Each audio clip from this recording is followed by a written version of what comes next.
Okay, so stop criticizing people's art, especially on the internet. Let me explain.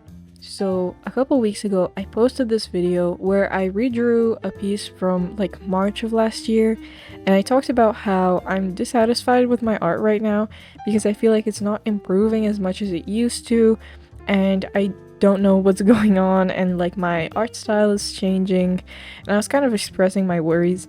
And I got a couple comments under that video, and let me immediately say that all of the comments were really nice and they were giving me advice or sharing their own experiences with having art block and losing motivation to draw because they felt like they weren't improving. But this reminded me of a situation that happened around a year ago where I posted a really controversial Instagram reel. I wouldn't post that kind of thing nowadays, but it got 1 million views and people didn't really like me because of it, and lots of people started giving me art criticism. It was disguised as well-meaning criticism, but it really wasn't. They were just critiquing my art just because they wanted to point out something that was wrong with it because they didn't like me. And if I'm being completely honest, the thing that affected me emotionally the most, I'd say, is the criticism. Even the stuff that seemed very constructive, that really got to me for some reason. Not the insults and the slurs that were addressed to me as a person, but the things that were addressed to my art. And I was thinking about why this is. Why is it that people trying to insult me as a person and my personality don't hurt as much as when people are trying to insultingly critique my art? I mean, I'm always trying to improve, right? I should be grateful to have criticism. But here's the thing. The reason the personal insults didn't get to me is because they weren't really personal. People on the internet don't know anything about me because I'm not very personal on the internet. I'm sure you can see where I'm going with this. The insults didn't mean anything to me because they weren't actually addressed at me. Because how could they? The person doesn't know anything about me. They haven't seen me. I don't even know if they've heard my voice. But when it comes to the insults, and maybe not even insults, just the casual criticism of my art, even if it's things that are objectively true, like here the mouth is a little too big, or here the hair looks kind of weird, that feels a lot more personal. But wait a minute, I started this video by talking about another video, the comments under which were very positive and supportive. So what's my issue there? So when I wanted to talk about this, I don't know what to draw for the background, and I spent a lot of time thinking about it because the criticism that I got under that video also kind of got to me.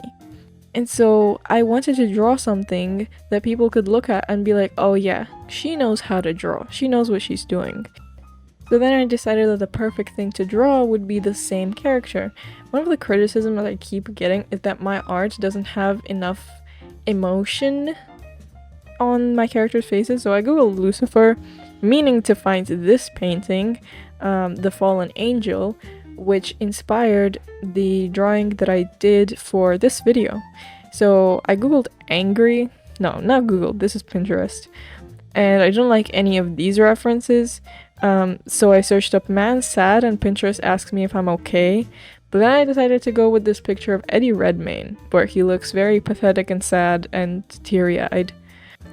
And that's a perfect reference for this character, who is supposed to be a little bit pathetic, a little bit sad, and a little bit teary-eyed.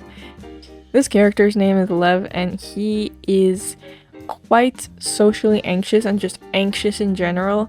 I wrote a little bit of a story a couple years ago about him and his friend group, and the whole time he's just stressed. Like, this guy is stressed and sad, that's kind of what he does.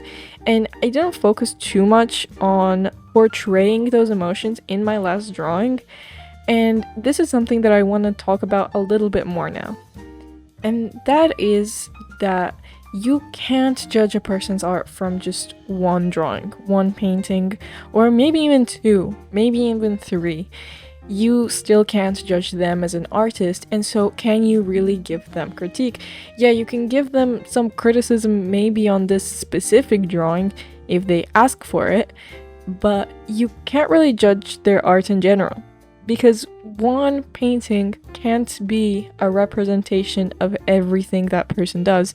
I mean, I have so much art that I don't post on Instagram just because it's not my social media art. It's just my art. Maybe stuff I do for school, maybe stuff, I do for art school. I don't post that. And the fact that you don't see that means if you are judging me as an artist, judging my skills, you are not judging me entirely. And obviously the conclusion that follows here is that your criticism is probably going to be inaccurate, which kind of makes it useless.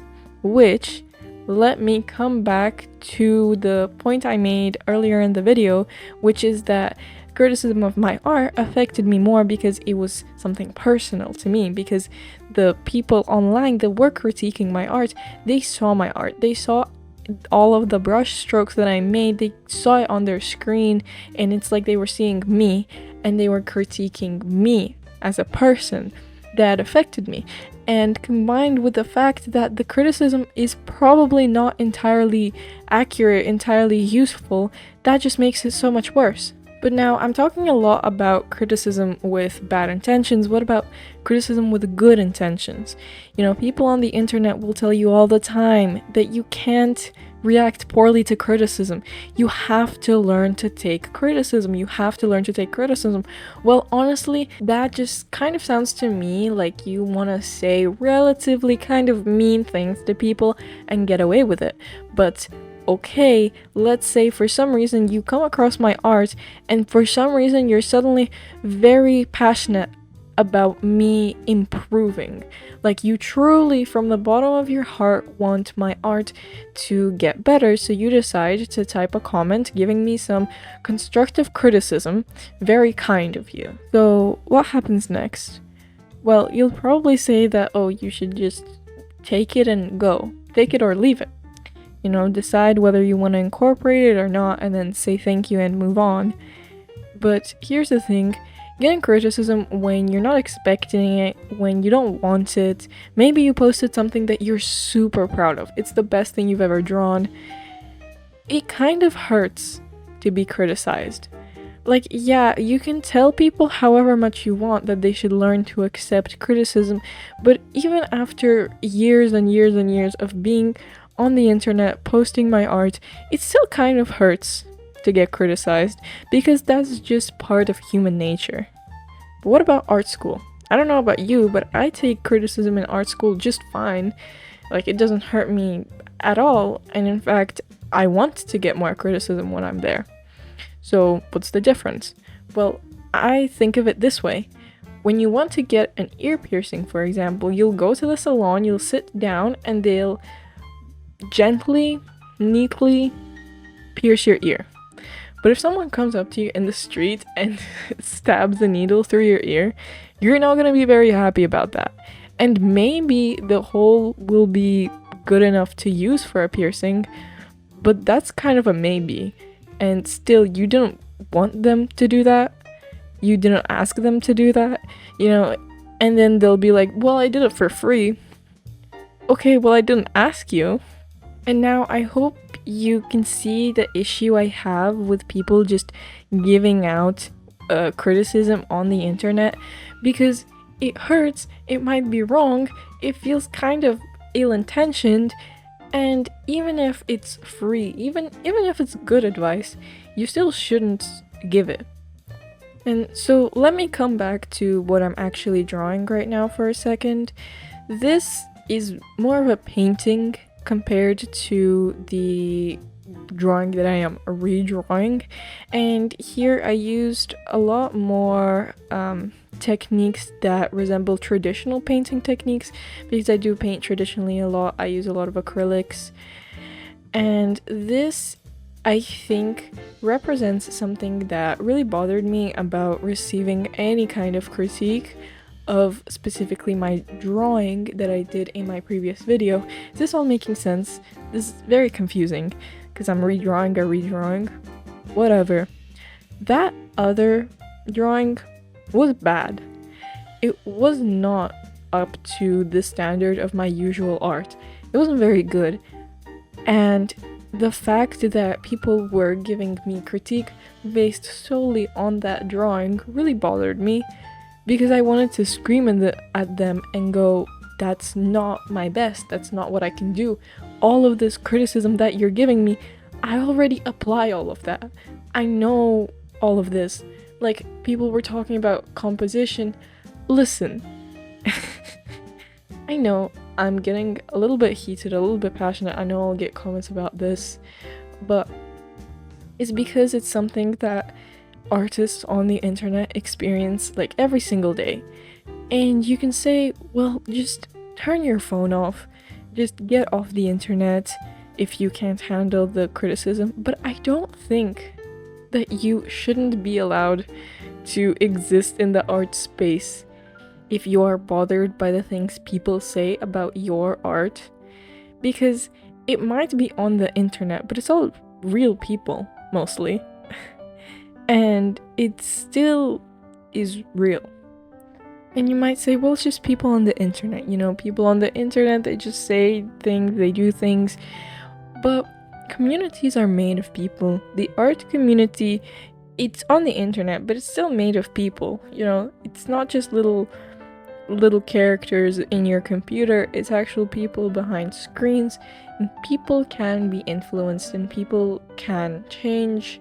And especially in the art community, I think people are relatively open to accepting new ideas, and so I think that this is a change that needs to happen, because it's just kind of hard sometimes to exist as an artist on the internet.